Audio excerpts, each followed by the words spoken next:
Welcome to Leading for Life Stories, Season 3. I'm Bob Judson. I'm the host for this podcast, and I'm absolutely delighted to have you here joining me. Regardless of whether you're a seasoned listener who's been with me since the beginning, or whether you've just dropped in for the occasional episode, I really hope you enjoyed the mix of content that I provide, the personal stories, the thematic episodes, and the guests that I have on the show. And I hope you find it all interesting and at least some of it useful. And without further ado, let's go. Welcome back, everybody. My guest this week is the incredibly impressive and entrepreneurial Tabi Haller-Jorden. She's got a fabulous CV. She's currently the president and the chief executive of the Paradigm Forum GmbH, which is a global consultancy and a think tank. She's worked in a wide range of other roles. She was the senior vice president of global learning strategies at Catalyst. She's worked at JP Morgan. She's worked at HNC Consulting. She's an executive director at has been an executive director at the Learning Labs. And she's the founder of the Public Policy Center in Philadelphia. She's on numerous boards. She has a huge remit in terms of the stuff she covers, and she's got some amazing experiences in terms of leadership. She loves being a leader and has been in leadership roles much of her career, and she'll talk a lot about that. And she's got some fabulous tips that I think you will really resonate with. We've worked together at Deloitte University, where she also does quite a bit of work and supports various courses there. And every time I know that when I've worked with her, she engages the participants enormously. And so I'm hoping you'll find this absolutely fascinating. And without further ado, off we go. Tabi, thank you so much for joining me on the podcast. It's great to have you. I've obviously worked with you a few times at Deloitte University, and I know it's going to be a fascinating conversation. Really looking forward to talking to you. Oh, and thank you, Bob, for the invitation. I always enjoy answering questions, right? It allows me to think more deeply about why I do what I do, and looking forward to our discussion. No, that's great. Well, to get us started then, I mean, you have got currently, never mind in the past, you have a very multifaceted portfolio career. You've had an amazing career journey. I think, could you just give a bit of a summary of that journey and where you've got to so far? That would be really helpful. Yeah, I mean, it's a bit of a challenge to summarize it coherently, but I've had the benefit and privilege of working across a spectrum of industries. So I started my career on Wall Street and then transitioned into the nonprofit, the research, NGO world, subsequently worked with national governments in an advisory capacity. I've now done significant work with the academic sector, primarily because, as I think about the future prospects for our younger generations, it's, we're facing a lot of challenging issues. And I do believe that we need to make a more concerted effort to partner with academic institutions to help them navigate what appears to be just an inordinate complexity about, what will the workplace look like? How can we better ensure that our students are future ready?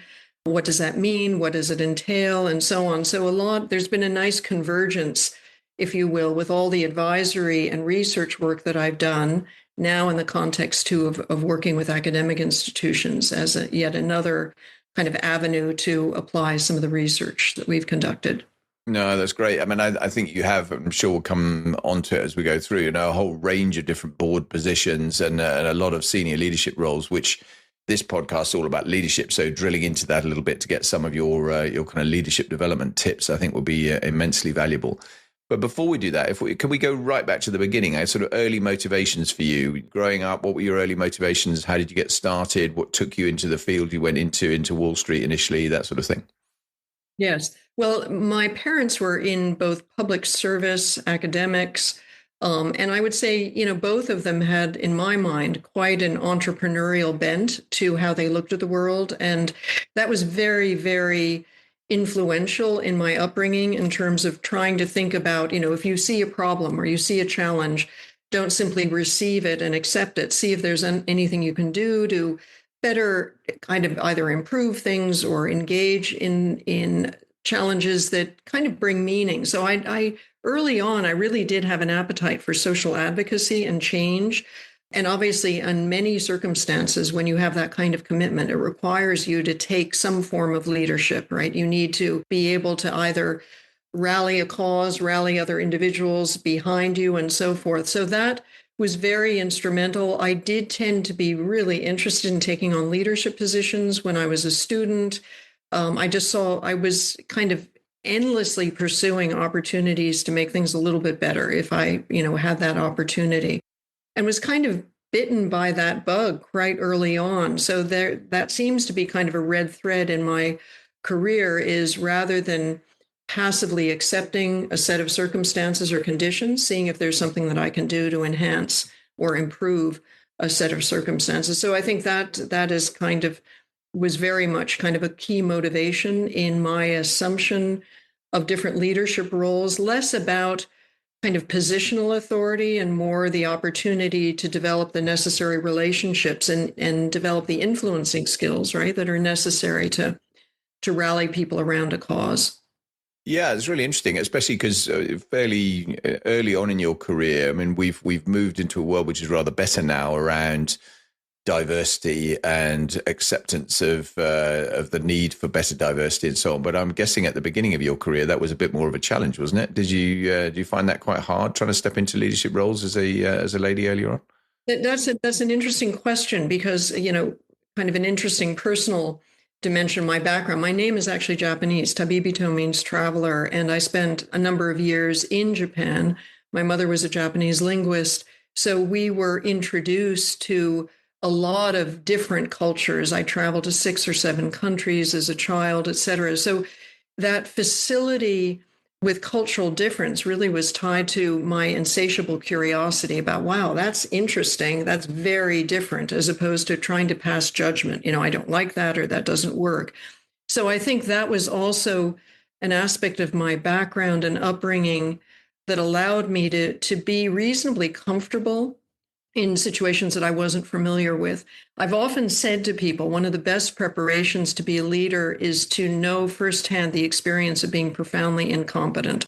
And that's something that you are exposed to when you're thrown into a culture that has a completely different way of working, looking at the world, and so forth.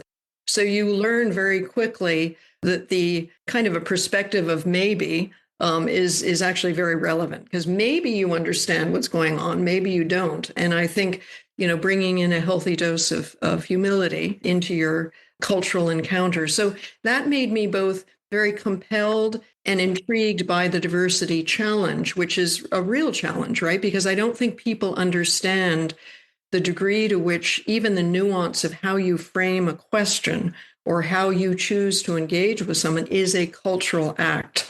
So I think we tend to think that there's a universality in terms of how we engage with people and how we motivate them and so on. So there really was a very critical component to being comfortable, not only working with difference, but enjoying it, and realizing that this is actually not a problem, but an opportunity. And so I was very privileged to have had that background so that I wasn't overwhelmed or turned into roadkill, right, by the enormity of the diversity and the levels and dimensions of that diversity that we're confronted with. Turned into roadkill. Oh, that one all live with me. I think that's great.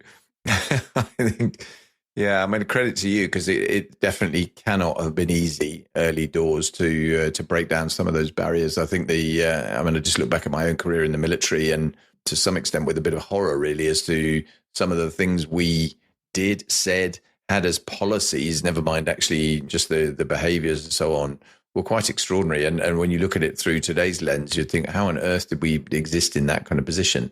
So it's really great that it's moved in the right direction. I mean, clearly it's still a journey, and there's more to do and ever more to keep an eye on to make sure we don't revert in any way. But no, that's really, really interesting.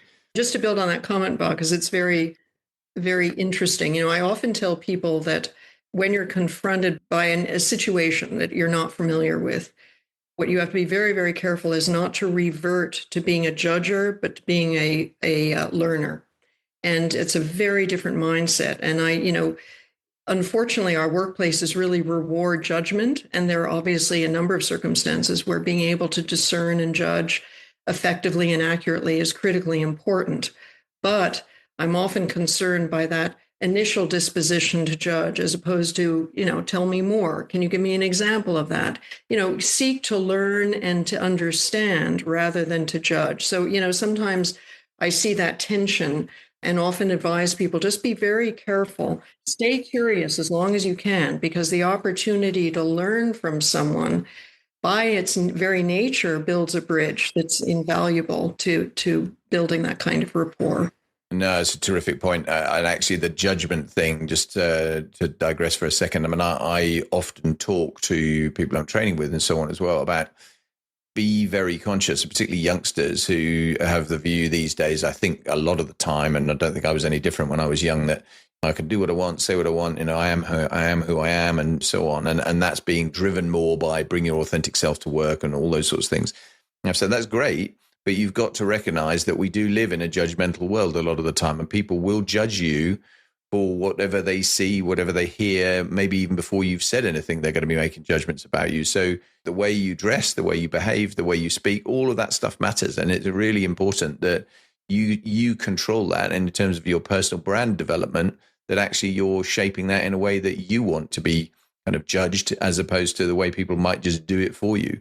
Yes. And I think that's also related to very interesting issue, right? When we learn about kind of how we believe we should be effective in certain circumstances, it's a very cognitive, by and large, cognitive declaration, as opposed to an emotive one. And, the problem is when we're under stress, which is quite often, it does not necessarily, we don't revert to that kind of practiced understanding of what it means to kind of stay in the moment. We're not necessarily very good at being present, ironically enough, which is kind of a foundational skill to, deep listening and so forth. So we're already, anticipating and strategizing about how we're going to navigate a complex situation instead of kind of being present and observing what's going on and trying to give ourselves some time for some reflection, right? It's quite interesting. I remember early in my career, I was asked to sit on a panel,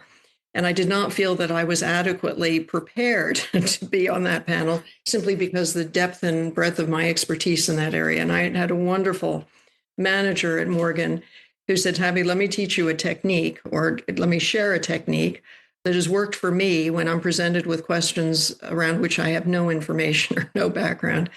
He said, if somebody asks you a question and you don't feel comfortable answering it, say, that's a fascinating question, but I think the real question we need to address. And so he taught me the art of pivot, and I do think sometimes we're so compelled to answer that we don't actually allow ourselves to think, let me think about that, or I've never thought about that. Can you give me an example? Again, it's the significance of staying in the moment as much as you can, rather than precipitously jumping in with what you think is the answer or the solution. So some of these skills are very foundational, and yet I sometimes think we forget the basics in terms of staying present, which I think is an incredibly important skill and mindset. Oh, I totally agree. And I think particularly as a leader, the more senior you are as a leader in many ways, the more important it is that you actually listen first, talk later. It's just so unhelpful. I mean, particularly in hierarchical organizations, so like the military, where regularly you could walk into a room and if you opined about a particular issue and you said, right, this is what I think we're going to do, then of course you would, right, what do you think? And the answer is, well, they're all going to agree with you if you're not careful. You're not going to get any pushback. You're not going to get any better ideas, because actually people are just going to sit there and think, well, no, that's what he wants to do. That's what we'll do, which is unhelpful. And it's not necessarily what you meant, but you can kind of commit thought crime as a leader in some of the way you act if you're not careful here, I think, which is an important thing to remember. Yeah, I remember a CEO telling me, Tabi, I'm so frustrated. I'm completely surrounded by yes people, and I'm not getting any pushback. And I said, well, why don't you let people know in the next meeting with your top team that no one is allowed to leave the room until they disagree with you about some point? And he said, well, that's an interesting strategy. And he said, Tabi, it kind of opened up the synapses a bit, because people realized, okay, I need to be a little bit more critical. And, he said, I just don't want gratuitous disagreement, but really listen to what I'm proposing or what we need to discuss, because truthfully, there is a real danger that we may overstep or underestimate. So I want a lot of good contingent thinking. So, I thought that the technique was kind of came from just a mild sense of good humor. And, but he said it actually did work because I just said, you can't leave the room until I hear some evidence of, or a question that you think I haven't, adequately addressed or considered. So again, I'm a big fan of, sometimes it's these little techniques that can wake us up a little bit. Yeah, that's a great idea. I think the personality types thing is important in there as well, because I think introverts versus extroverts, if you're an extrovert leader, which of course a lot of leaders are relatively extrovert, or at least they put on that persona to be in their leadership mode, even if they're quite introverted in genuine style. But actually, the introverts who need more time to process, more time to think about what they're actually going to do, giving them that time and allowing them the opportunity to then come back with something a bit more considered is really important. So being too quick to move through the agenda and get to the next point, you might miss stuff that actually is really valuable to you as well.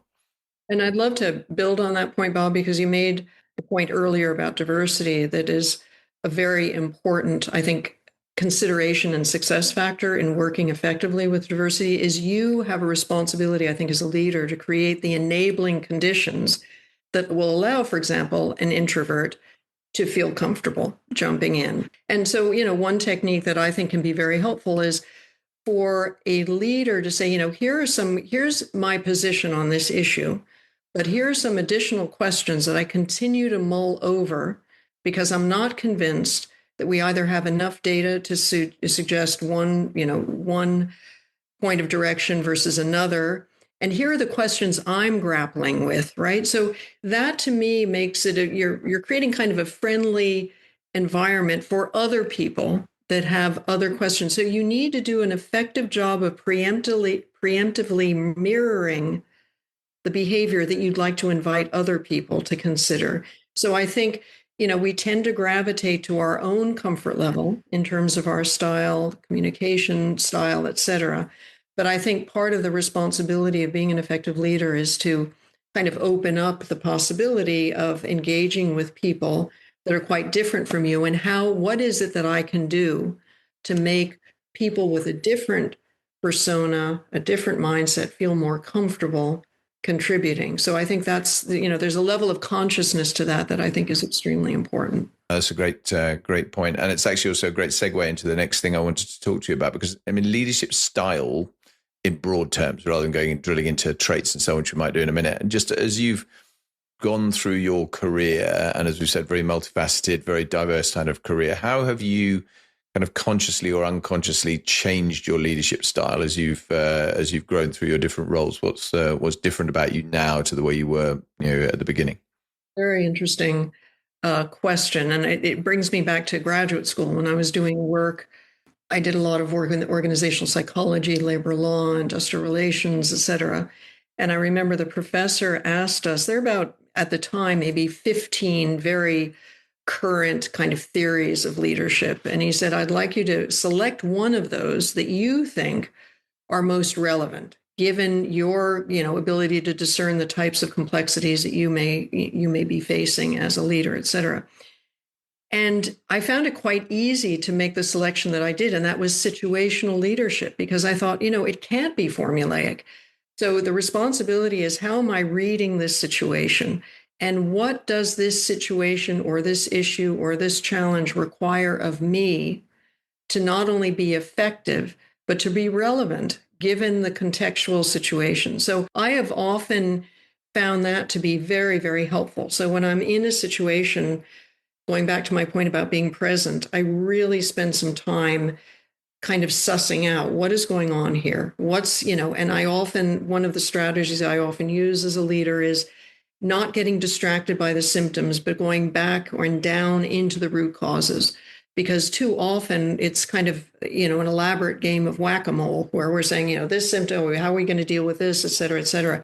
So I have found the whole notion of situational leadership to be really important, because it humbles you in the face of a very complex situation. It's not about you per se, but it's about how you partner with those challenges in a way that will ensure that you're kind of honoring that complexity, but really doing a reasonably good job of discerning what is required of you and others to navigate those waters. So I would say I'm, kind of both a situational and a reflective leader. I feel very strongly about, the importance of critical reflection, asking really good questions.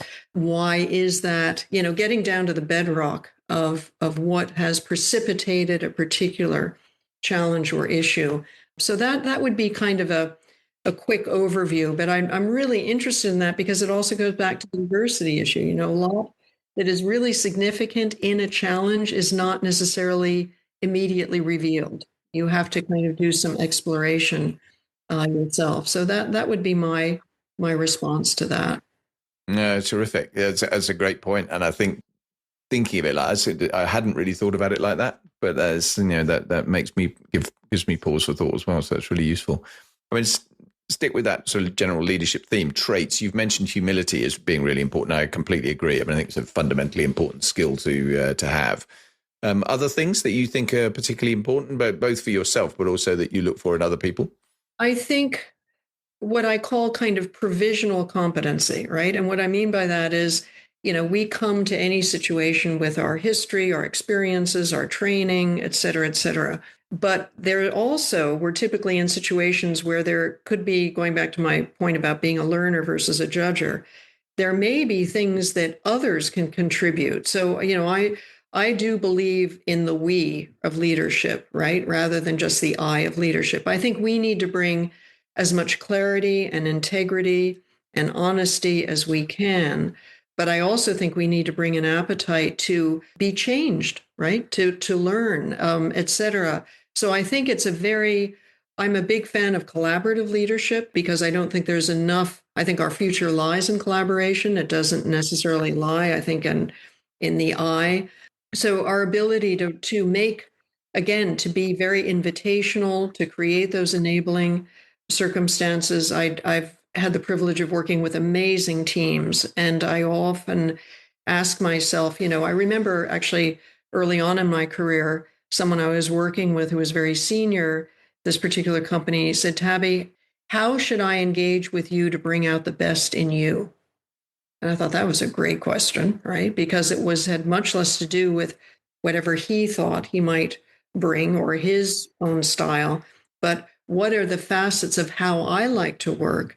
So I told him, for example, if you tell me X needs to be done in 3 months, that's more than enough. You don't need to check in with me every day and make sure I'm on track and so on. And so I think that's, and I think over the course of our career, we become more cognizant of how we work. And we also become more cognizant of our own blind spots, right? And so we need to really be attentive to not, hubris can be a nasty thing, right? Because we kind of want to be able to insulate ourselves, but there's a degree of being a good leader that I think entails being a willingness to be vulnerable to either pushback or a different point of view or so on. One of my favorite questions that I ask in my team meetings is, what could we be missing?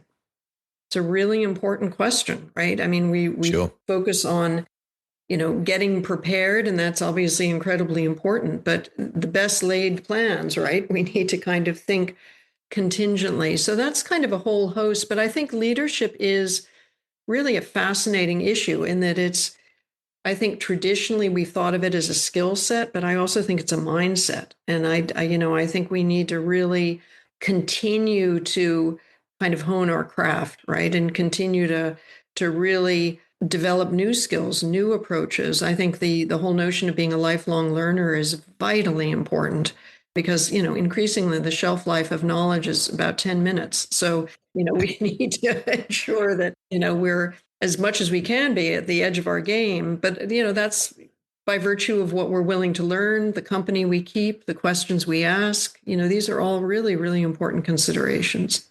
No, again, lots of super points in there. I'll pick up a couple of them actually, because I definitely agree about the lifelong learner thing. I mean, I tend to say to people, look, leadership is a journey you're never going to complete. If you think you've finished, then you probably need to look hard in the mirror, because the reality is you should always be looking to learn, always be looking to develop, no matter what you've done, no matter how senior you are.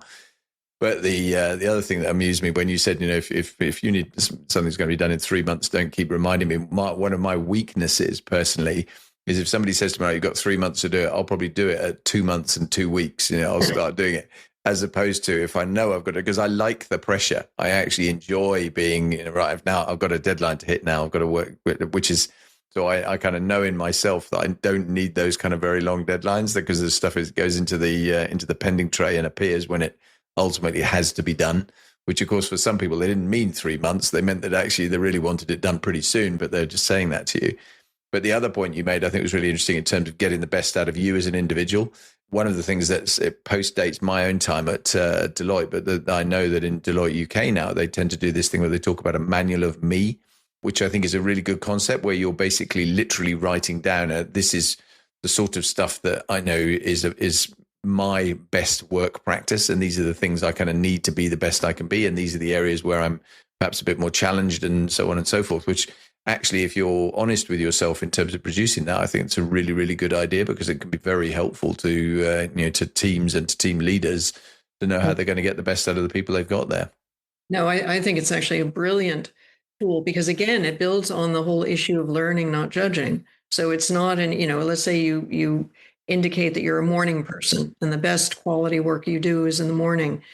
That's neither good nor bad, but it's a reality that will bring out the sense of engagement, the level of motivation, the morale. So, these seemingly small differences can be very significant in their impact, right? And I also think that, it's a sign of respect as well to know, what is it that I can do to bring out the best in others and so on. So I do think it's a brilliant tool to actually, take that reflection time and say, if I thought about myself and how I work and how I prefer to work, and when I feel my, high energy levels, good motivation, morale, what are the ingredients? And I think, again, I think it's a fantastic thing, because it invites a level of personal self-awareness, which is also very important, right? We spend a lot of time kind of assessing the environment, but I think we need to really come to terms with, okay, what's the good, the bad, and the ugly, right? About what I bring to a situation.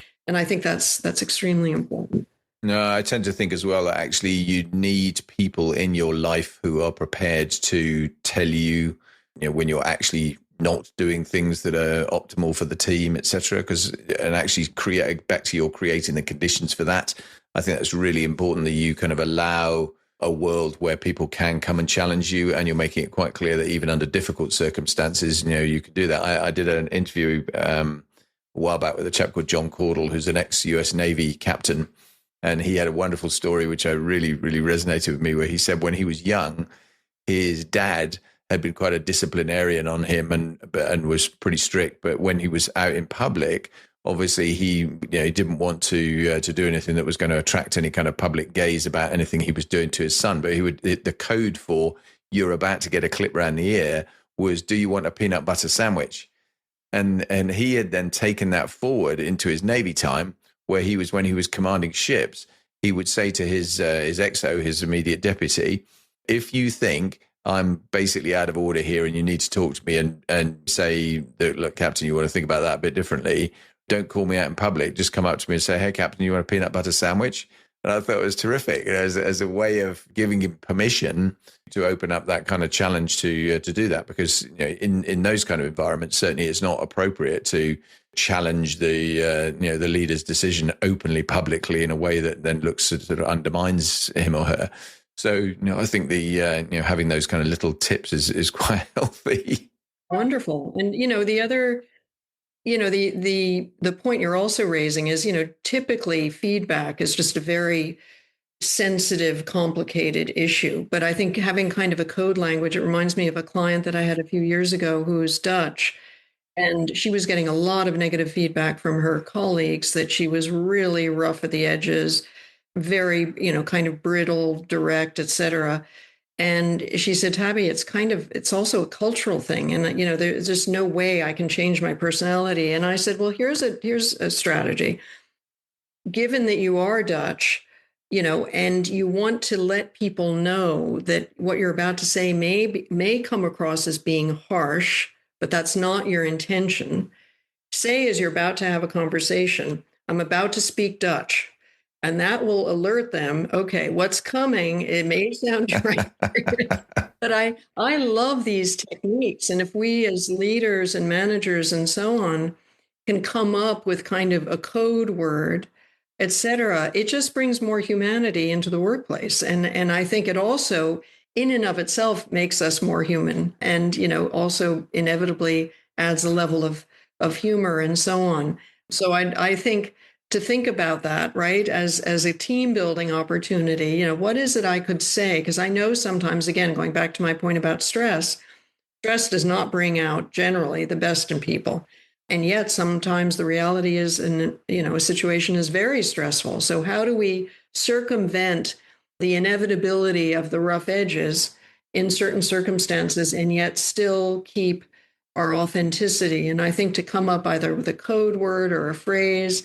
And what was so interesting about her example is that everyone else on her team adopted that too, even though they weren't Dutch. So when they were getting frustrated and so on, they said, about to speak Dutch. So again, I think it's an interesting challenge and opportunity to be a little creative and come up with some good code words or phrases or whatever. Yeah, definitely. Yeah, that's really good. I like to talk about role models. You already mentioned a couple of people you've talked about, but particularly your boss at JP Morgan and the whole kind of coming back with a challenge to a question you couldn't answer thing. Other role models? I mean, who has really helped you and shaped you? Definitely. Well, first of all, my mother was just incredible because she was a real maverick and leader in her own right.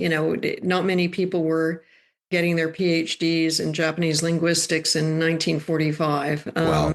And so she opened up, the Japanese culture essentially to the West. She was decorated by the Japanese emperor. She just was an amazing woman who was very, very culturally attuned. So, she was very adept as a child. If I asked a question, for her to say, and why is that question important to you, right? And it wasn't, and I remember even some of her research projects she had us involved in, which was very interesting, about how just the sound, the configuration of consonants makes us think of something either positive or negative. So she was really just a thoughtful, deep thinker who was remarkably adept at asking questions that provoke deeper thinking. And I really tried to kind of develop that. She was also an incredible storyteller. To watch her give a speech was just, people were riveted because she had this wonderful array of stories. So she had this incredible linguistic sophistication, but she brought it to an accessible level with stories. And I feel like I've tried to adopt that. I always collect stories or incidents, that I will recall. And it's one of the reasons why I think storytelling is kind of, and I think it's beginning to become much more, I think, to be recognized as a critical leadership skill and talent. But it's such an incredible technique for engagement, for thoughtfulness, for energy, for morale, and so on. So she was really instrumental in her wisdom, how she was incredibly adept at interacting with people and making them feel comfortable. So I really, as a child, was just watching her, right, in action. But the storytelling, I think I really adopted. It's just a really important strategy and approach that I feel very comfortable with. And I think that comfort is very much, I can attribute that to her, her leadership. I would also say I was just really gifted with a lot of incredible teachers over the course of my career who really just kind of pushed me and asked me great questions. I was a very kind of avid learner, and they just kept on taking me to the edge, taking me to the edge. And with so much grace and so much humor and so much kindness. So I would say that a lot of the mentors I had really were character mentors for me. It wasn't necessarily content expertise. It was how they treated people, the values that they they, embodied, how they showed respect, how they, made other people comfortable. And these are very difficult to teach, right? It's really so helpful to see these character traits embodied. And, kindness, for example. I had a number of people, they're so incredibly kind and incredibly competent at the same thing. I think we tend to have kind of a zero sum mentality around certain types of skills. We think, okay, if you're, really good leader and you're decisive and clear, you're not necessarily looking at those soft skills. And I have, over the course of my career, done an absolute flip with those. I actually think the soft skills are the hard skills. Those are much more of a rarity. And I remember a client saying to me, Tabi, we hire attitudes, we train skills. That's a great point. I've never heard it put that way, but that's a really good point. And their argument was it was a heck of a lot more difficult to find those deeper character traits than it was technical knowledge. And I think as we see, AI moving in and kind of taking residence in our workplaces, in our homes, in our mindsets, I think these human skills are going to become even more significant as differentiators. And I do think people want to be inspired, right? I think that old adage, people don't leave a company, they leave their manager, has everything to do with these character traits. I've never heard anyone say, I'm leaving because, my manager didn't know how to do a differential equation, right? I mean, I don't think it's going to happen. But, how we're treated, how we're respected.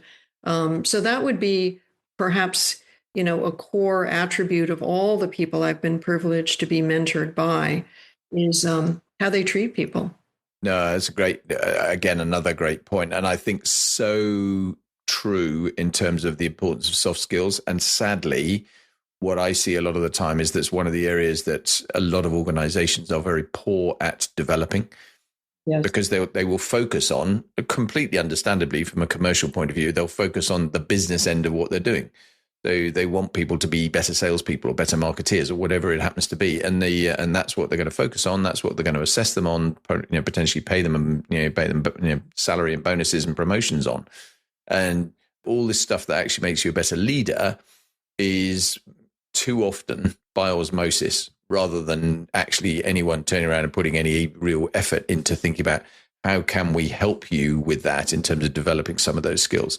And I think just like you, I have over the years, I've adapted my own style a lot based on what I've seen, good, bad, and ugly, from people that I've worked with, mistakes I've made myself, things I've done well myself, people that I've loved working with, people that I've hated working with.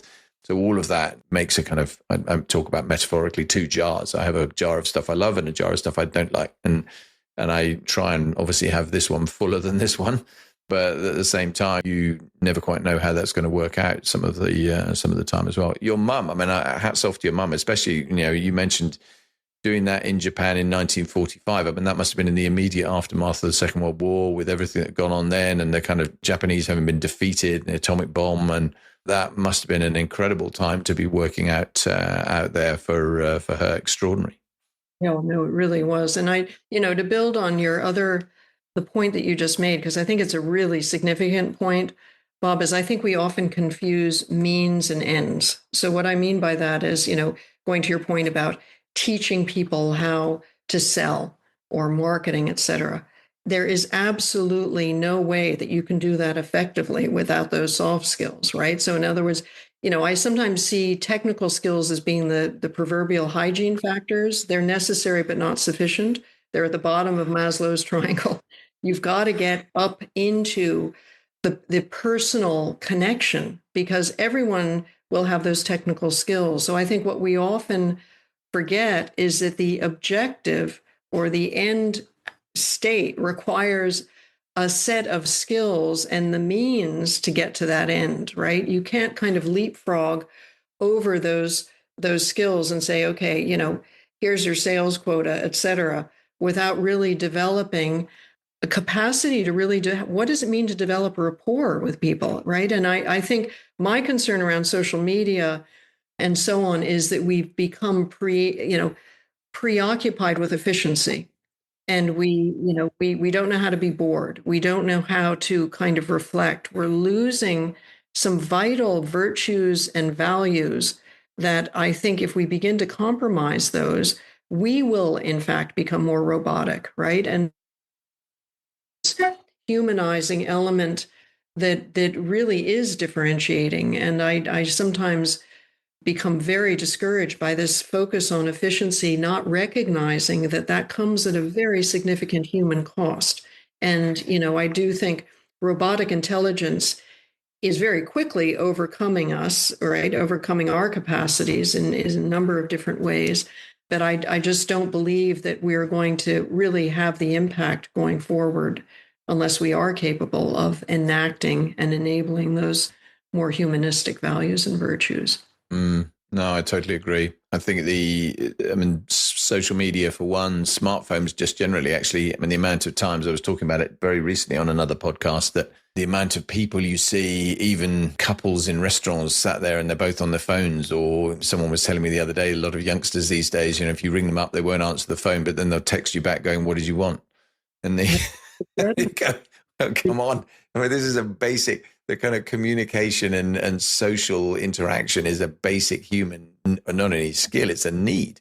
And and I think we are at risk of losing some of that, and we need to adapt and shape that. And I think leaders have a role in doing that for sure. Definitely, absolutely. If you go all the way back to the beginning, and knowing what you know now at the stage you're at in your career, what advice would you be offering to young Tabi now? Would you take the same course? Would you do that stuff differently? Yeah, I probably would take the same course, but I often share this. I was listening. I was attending virtually a conference, and it was about how do we kind of address and face all the complexities of change that are required now, et cetera, et cetera. And someone in the audience asked one of the speakers, I understand institutionally what you're attempting to do, but do you have any insights or recommendations in terms of how you have gone about challenging yourself to stay at the edge of your game? And the speaker said, that's a brilliant question. And actually, the answer that I have is on the Post-it on my laptop. And the question that I have on top of my laptop is, what's the bolder version of this decision? Not that I will necessarily take that bolder version, but I should always consider that bolder version. Now, I started being kind of bold, probably semi-obnoxious quite early, right? Because I'll give you an example. I was in high school, and at that time, I was extremely interested in, and I did subsequently study architecture, but I wanted to go into architectural restoration, historic preservation, and so on. And there was a fantastic course being offered at Cornell in their summer program. And, they described exactly what I wanted to do. And the last line said, graduate students only. And I thought, okay, that's a little bit of a problem because I'm a high school student. But I thought, what the heck? So I called the professor and I said, I'm incredibly interested in your course, and I've taken some courses on the side, and, et cetera, et cetera. And he said, oh, you just sound like the perfect student. You should sign up. And I said, well, there's a small glitch.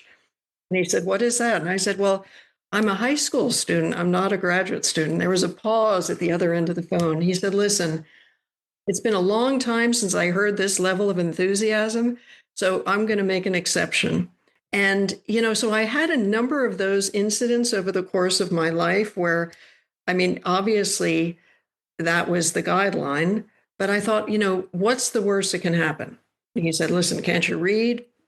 Graduate students only. And I would say, sorry for, wasting your time, et cetera, et cetera. And you go on.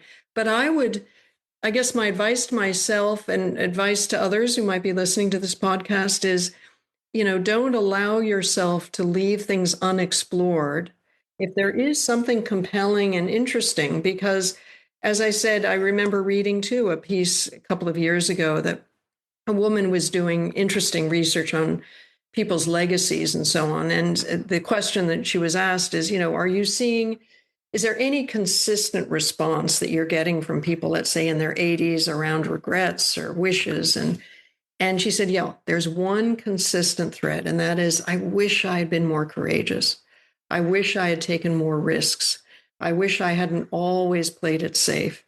And I think that's really important. And I was fortunate enough to be raised in a family where that was kind of celebrated, and at least you were challenged.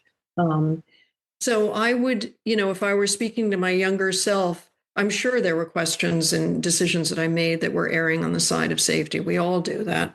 But I would challenge myself to, not forget to ask that question, what's the bolder version of this decision? And ask that question reasonably consistently, because it's amazing how we revert to the familiar, we revert to the comfortable, we revert to the predictable. And I think it's a wonderful opportunity just to have that niggling question, well, if you were to do something bolder with this opportunity or this set of decisions, what would that be? And just consider it. No, I love that. I think that's it's a really great point. Interestingly, and it's not related in any way at all, but one of the things that struck me when you were saying that about challenging the status quo a little bit with your, actually this is graduate students only thing. I remember when I first joined Deloitte and I'd come out of the Air Force. I was a senior guy in the Air Force. I'd been there a long time. So I kind of had a lot of, I suppose, credibility and respect from that.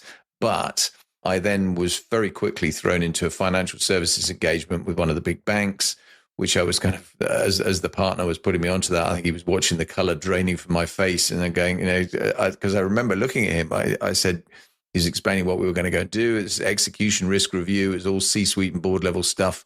And I said to him, I have a bank account. That's it. So I said, I don't know anything about this stuff. And how on earth am I going to do this? Wind the clock forward a little bit. And I actually was on the engagement. I basically got myself just about sorted out and I was content. But I was then thinking the bank are paying director level fees for me when actually I haven't got a clue about really what they do. But when we got into a conversation with some of the senior people in the bank, it was completely the opposite response, which really surprised me because they went, no. You're bringing a whole different perspective to what we do. And you're coming in with an ability to turn around and go, well, why'd you do it that way? That doesn't make any sense. And offer a level of challenge that possibly other people who are just more in the groupthink mode wouldn't have had. So It's the same thing. And I totally agree with you. I think that kind of challenge the status quo, push the boundaries a little bit, take a bit more risk, be a bit bolder. That's really great advice. Yeah. And, as you were speaking, it occurred to me that can also be a really nice approach for people as they're trying to mentor people, is ask the people that report to you, that makes a lot of sense. What if we were to take the bolder move here, what would that be, right? Because you're inviting people's creativity, their sense of possibility, et cetera. So going back to, when you aspire or hope that you are perceived as being a mentor or role model and so on, I think it's to always ask the we, right? So it's not an accusatory I versus you. But if we were to do something really bold here, what would that entail?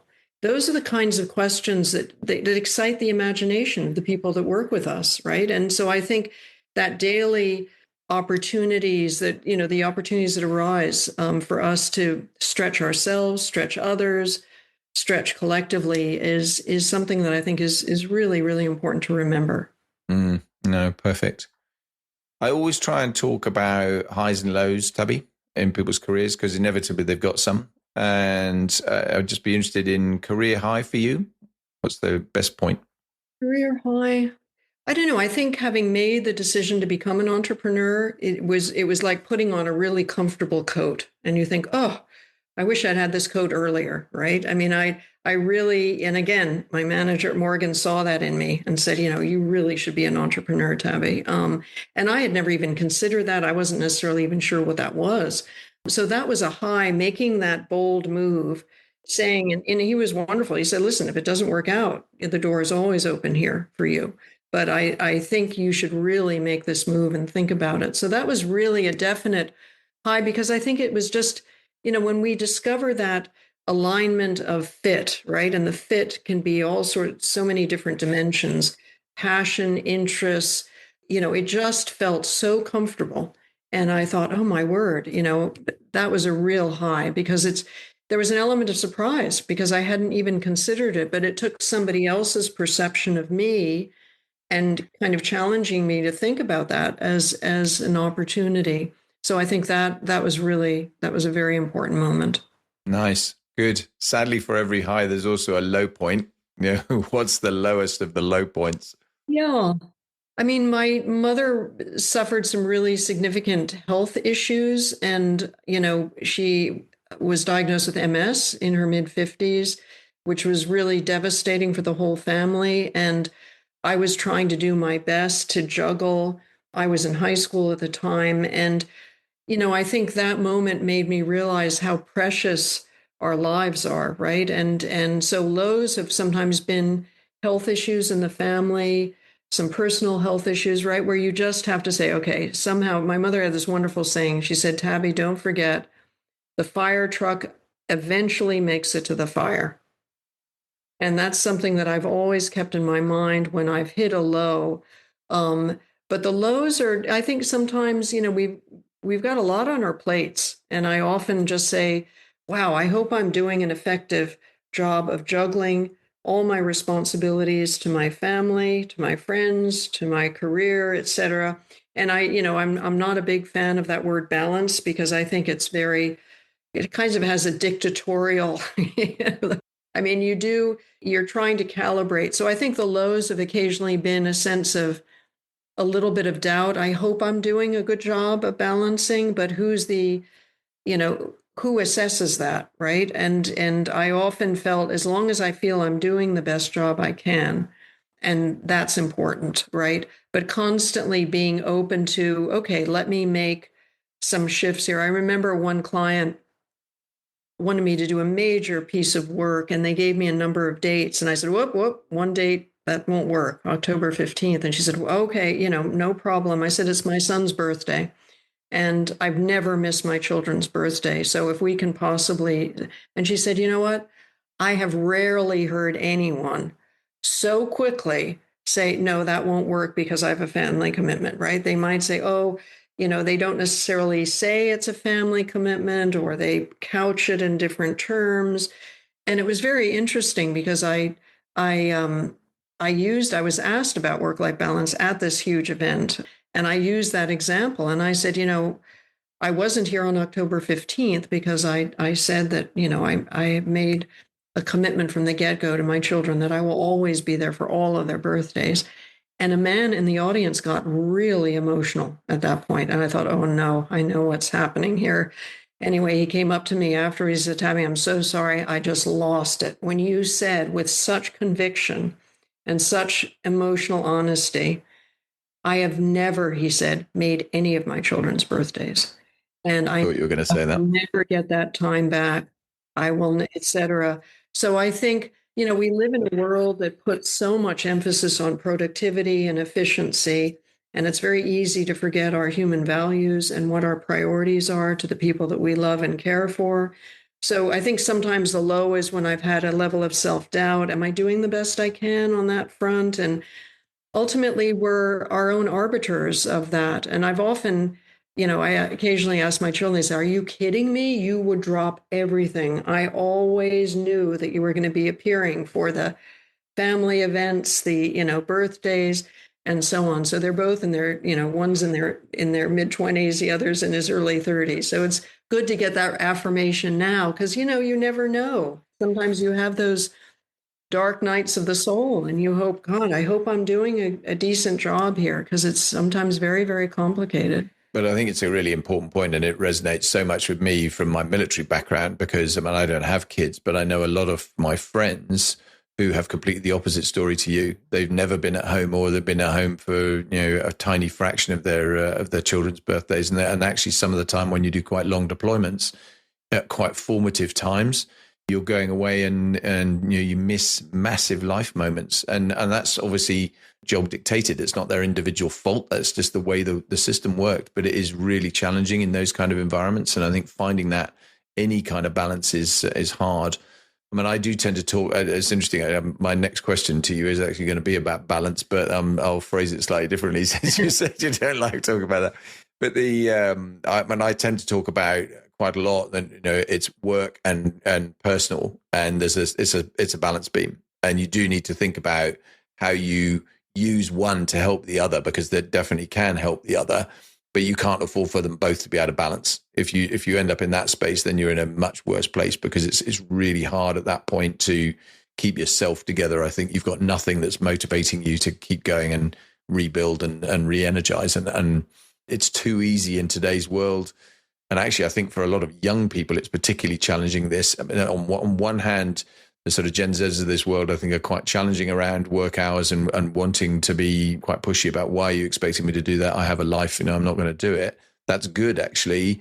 On the other hand, I think a lot of organizations have an expectation that is very unreasonable in terms of what they're putting on people to do, and a lack of empathy and tolerance when they can't do it for whatever reason. And they are not being in any way generous of spirit with some of that. I mean, that's not a universal truth. There are plenty that are exemplars, but I think there are some that I've seen and worked with that you think, ooh, that's not great.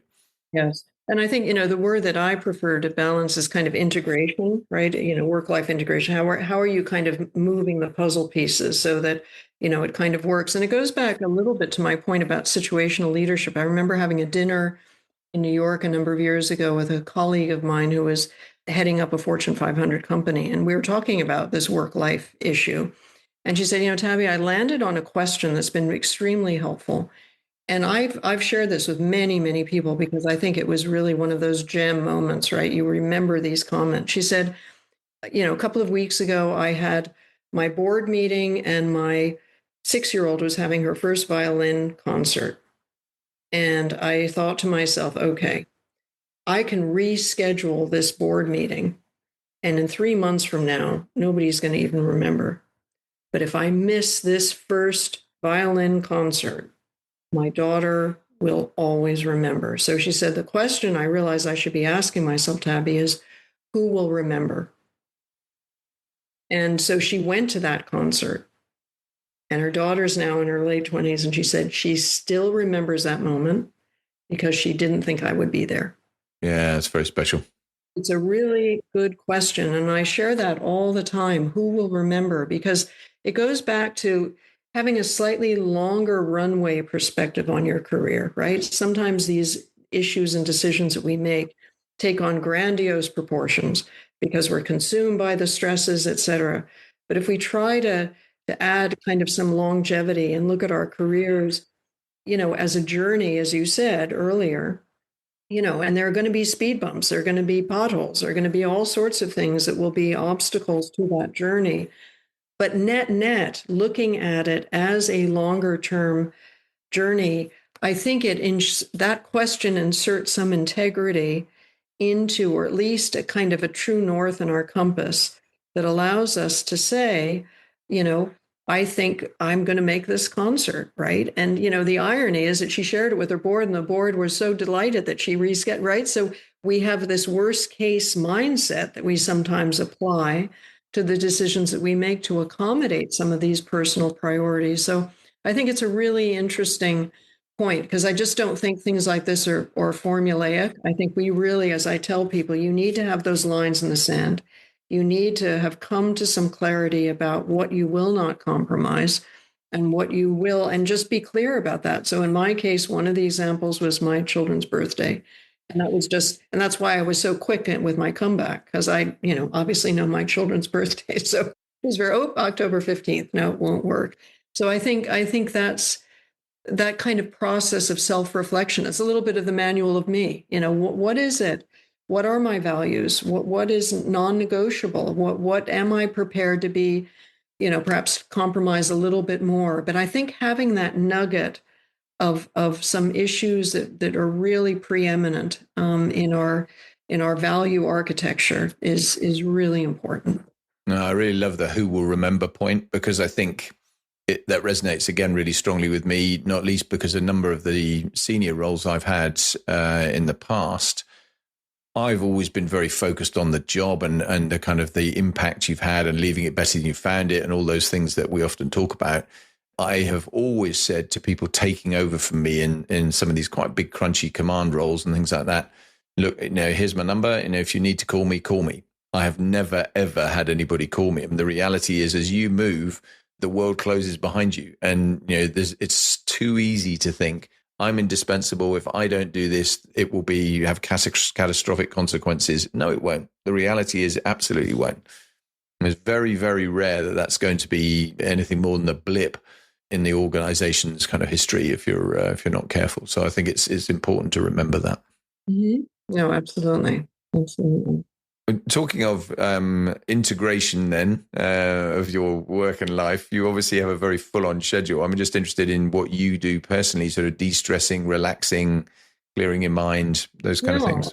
I mean, it's interesting because I find sometimes I love kind of the working very intensely, then taking a break. I have a dog, and I can see your dog in the background. My dog has really been wonderful because she has to be taken out, right? I mean, if I'm in the middle of the meeting, I might be able to find somebody, but walking my dog is really part of my daily cadence.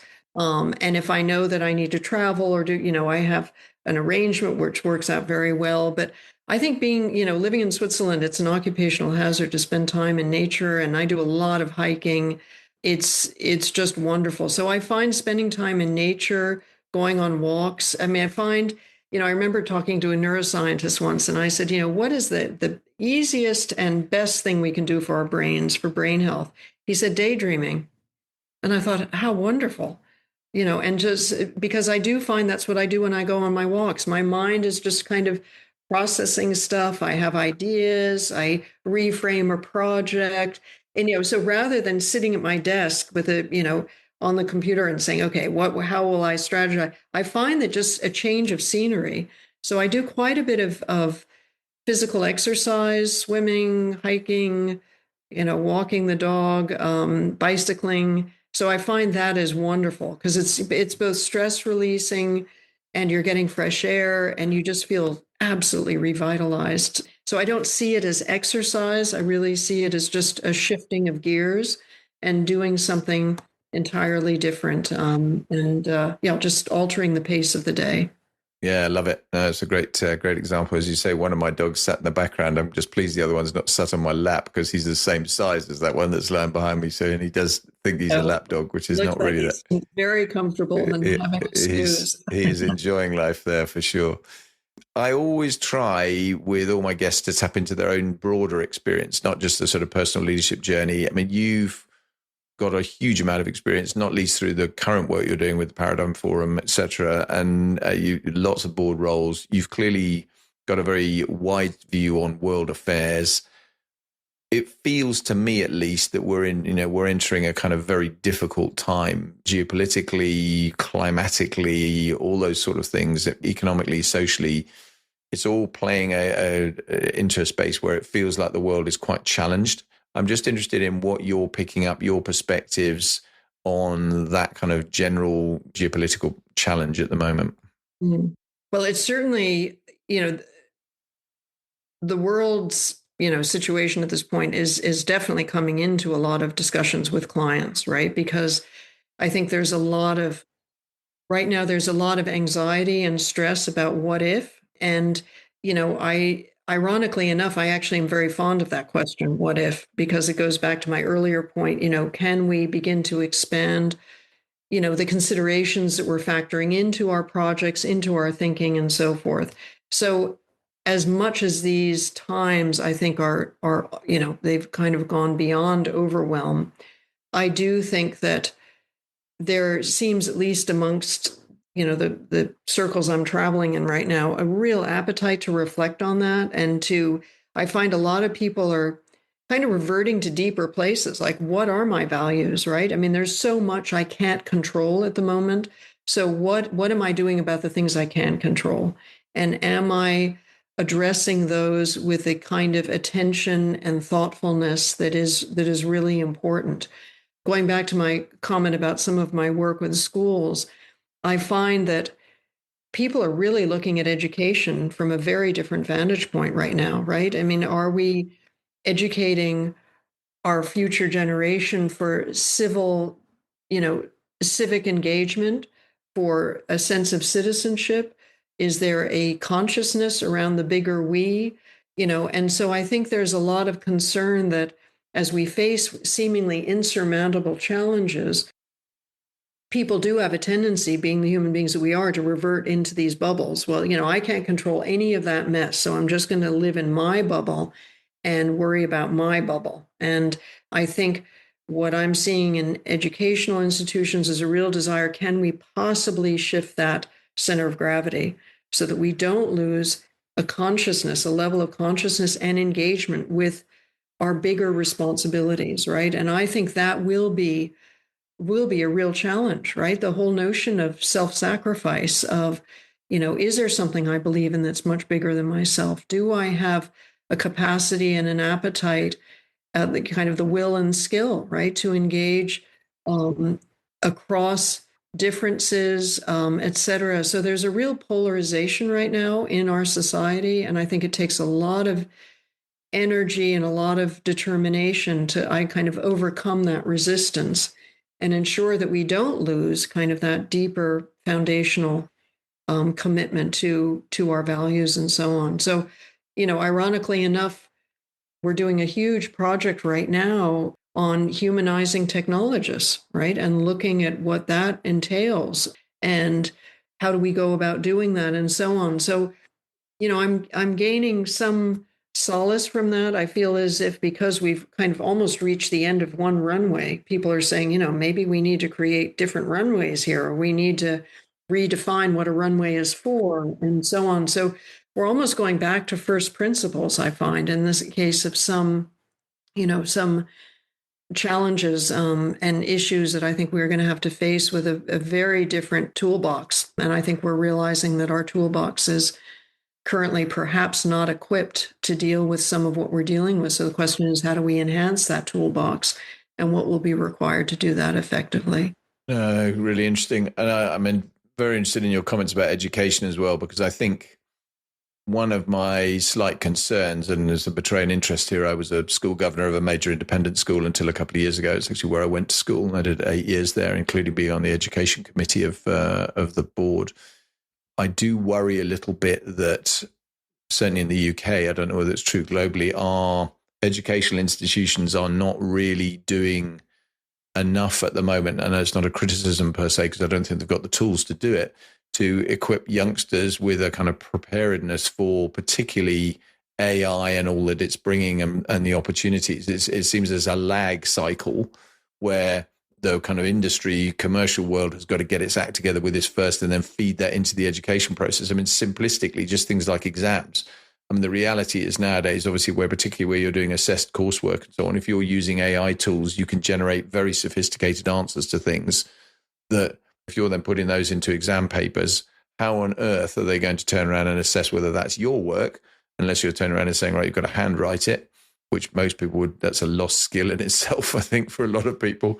These are really big, difficult issues. And I think just preparing people in society for the fact that society is undoubtedly going to change very substantially as a result of not least AI. I mean, a number of other things as well, I'm sure, over the coming decades. But AI is going to reshape the world of work. I mean, no question about it. And that requires preparing people and preparing youngsters in particular for how do they make the best of themselves. And I just don't think we're in that space yet, are we? Yes, no, we're not.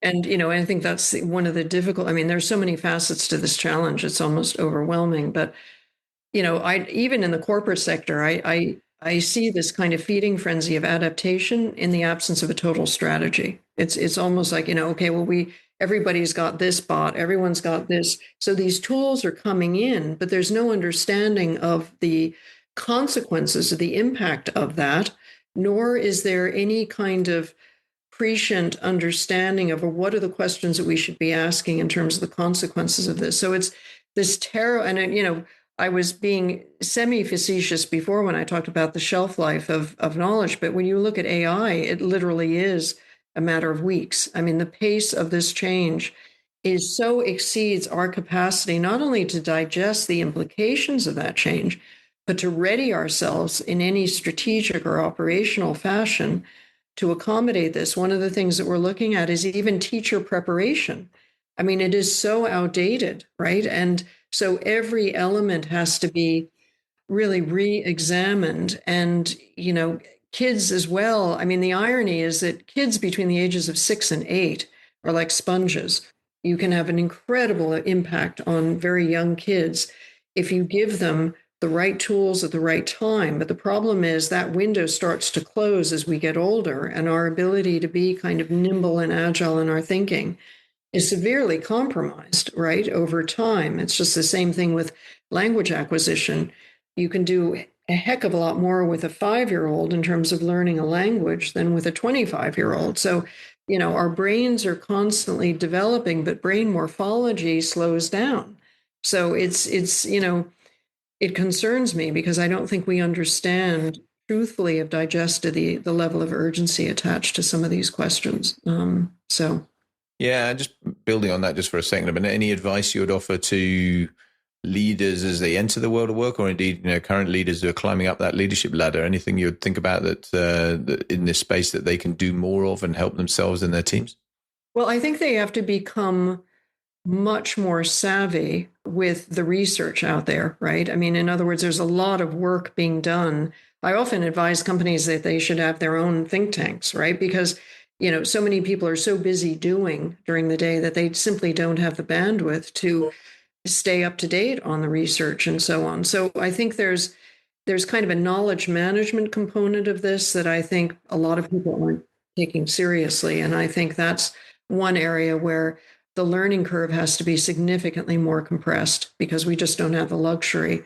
So I think that there has to be almost kind of a brain hub within these companies that's really keeping pace with that research and that thinking. And by and large, that doesn't exist.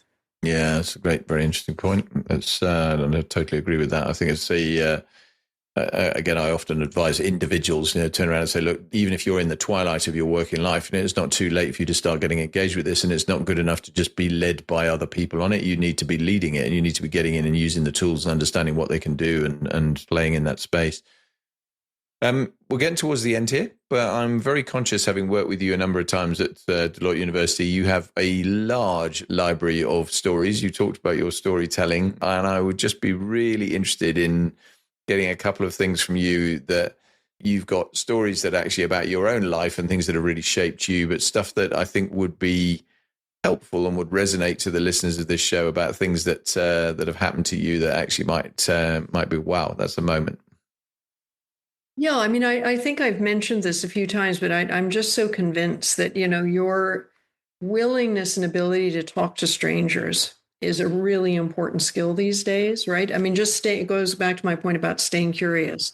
There have been so many unanticipated conversations I've had with people in airports, et cetera, where I could have been looking at my phone and checking emails, but instead I was in line, had a conversation, and all of those moments of human encounter are potential stories, right? I mean, you never know what's going to occur, et cetera, et cetera. So and it's interesting because this whole approach, or this notion, was confirmed in a book that I read a few years ago called Consequential Strangers. And it was written by, I believe, 2 sociologists who said that, this is going to be challenging because of technology, small talk is disappearing. And there was a book recently written, I believe, it was on tyranny. And he made a point in a podcast, the author, I think his name is Snyder, made a point that when we lose small talk, we lose the glue of citizenship, right? And so we do become these atomized little creatures that are operating in our bubbles. But our desire and appetite to engage with one another without necessarily any agenda, right? I'm not talking about a transactional encounter, but in the spirit of relational outreach, it's just wonderful to engage people. And so we've had clients that have emerged from ad hoc conversations. We've had ideas for research that have emerged, and we don't go into that with that agenda. But it's one gap that I see. I see it at airports all the time. I mean, it's incredible. Nobody's talking to each other. It's really astonishing. So I think that's something that thought I would leave with people. When was the last time I spoke to a stranger or just had a quick conversation or whatever? It's a wonderful way to grease the wheels, right? In terms of our capacity to kind of engage with life in a way that is not heavily agended and transactional and so on. And yet it can be enormously satisfying. And even in the capacity of just being helpful. I remember I was walking my dog a few months ago, and there was a woman who was obviously a little bit frail and trying to navigate these two bags. And I said, can I help you? And she said, no, that's all right. But thank you. Nobody ever offers to help anymore. And now, of course, every time I see her, she always says, oh, here comes the helper, right? And, and it's, and it was just a moment. And so it's just, things that are absolutely uncomplicated. I'm kind of stunned that the most basic human interaction isn't occurring, an offer of help or assistance or et cetera. It's yeah, very, very interesting. I've literally, the podcast that I released as we record this, one that went out yesterday, is all about altruism, politeness, good behavior, and it's a personal thematic one that I do those as well as doing guest ones. And I totally agree with you. I think it's one of these things in society that sadly we are seeing diminish more and more, is just that willingness to just be nice to people, to hold doors open for people, to give seats up on trains, to speak nicely, to think about the language you're using, to do all those sorts of things. And amusingly, on your airports one, I mean, I was doing some work in Copenhagen earlier in the year, and I was on the flight back from Copenhagen, sat down on my seat. There was a lady in the window seat next to me. So I just started chatting to her, as you do. And actually, we had a great connection. We ended up the entire flight back to London. We were just chatting away. And I've subsequently done a podcast with her because she's an opera director. She's the artistic director at the Copenhagen Opera Festival and directs operas all over the world. And it was that came from nothing. And I talk to people now, I use it as an example, I say this whole networking thing that some people are so afraid of, and they sort of think, oh, no, it's got to be, it's either too formulaic because it's in a forced environment, or it's just something I'm not comfortable doing. And so you really need to start getting comfortable with it. You need to be, if you're going to be successful at what you do, the world is built on relationships, particularly in non-transactional things. People are wanting relationships. They're going to buy from you because they like you, not because of any other reason. If they don't like you, the likelihood of them buying from you, unless it's purely transactional, is very remote. And it's so important. So no, it's a great story. It is related to my earlier point about just staying curious. In any given day, you have the opportunity to learn, to hear another point of view, to have a laugh, et cetera. It is so interesting. I feel almost as if we're getting to a point where we're going to have a course on how to be a human being. You never know. Yeah, there's a market there for that, probably. Two questions I always ask my guests, Tabi, at the end. The first one is, what's the most memorable event, single most memorable event of your career so far? I think, it was very memorable insofar as I was absolutely convinced I couldn't possibly do it. And that was running a public hearing with about 500 irate neighbors who were really upset about a sludge treatment plant that was going in, that was under construction. And my role was to act as the go-between between the architecture and engineering firm and this community.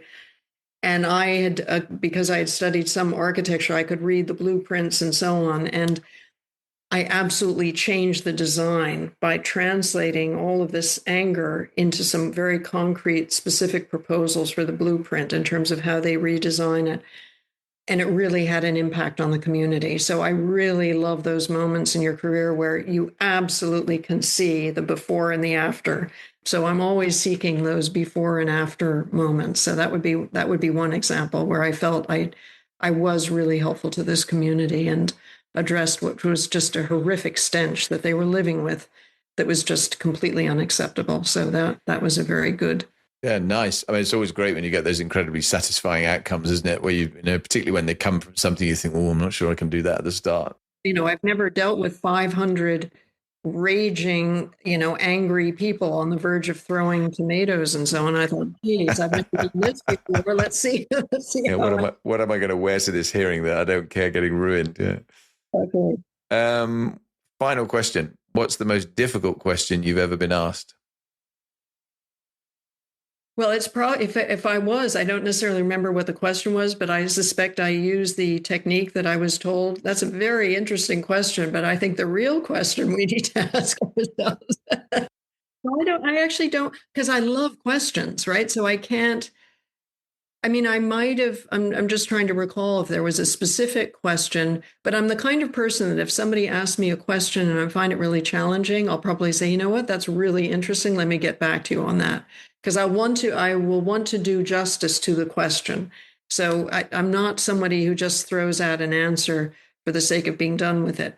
So that would be, but I don't recall any specific question that was unnerving. Maybe it's because I just love questions. So maybe that's my problem. No, that's great. That's a good answer to finish with. Tabi, you've been very generous with your time. It's been absolutely lovely talking to you. I knew it would be a great conversation, and so it has been. So thank you very, very much indeed. Oh, it's my pleasure, Bob, and would be happy to do it again if you ever have any future questions and so on. Careful what you wish for. Thanks ever so much. Take care.